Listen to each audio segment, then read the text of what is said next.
Bonjour et bienvenue à notre condensé financier quotidien du jeudi. Je m'appelle Sophie et voici ce qu'il se passe sur les marchés aujourd'hui. La sterling a affiché des pertes sur la session de mardi car l'emploi en Grande-Bretagne a déçu. L'augmentation des salaires a chuté à 2,6% en mars.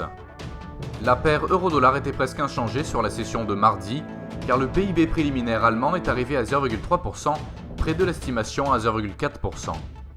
Les efforts par l'OPEP pour diminuer les stocks de brut finissent par payer et le brut se rapproche doucement de 80 $ par baril.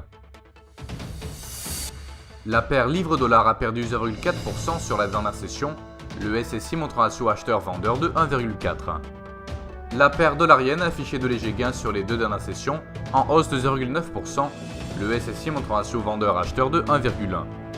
Le cours du pétrole brut a gagné 1% sur les deux dernières sessions, le SSI montre un ratio acheteur-vendeur de 1,1. Le cours de l'or a affiché une dépréciation régulière sur les dernières sessions, chutant de 2,6%, le SSI montre un ratio acheteur-vendeur de 5,4.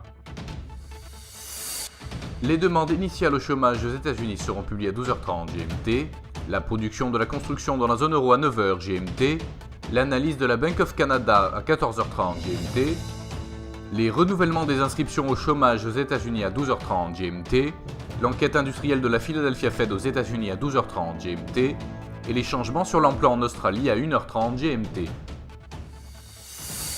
Nous espérons que vous avez apprécié nos perspectives marchés de ce jeudi. Nous vous souhaitons de la part de toute l'équipe une journée productive sur les marchés.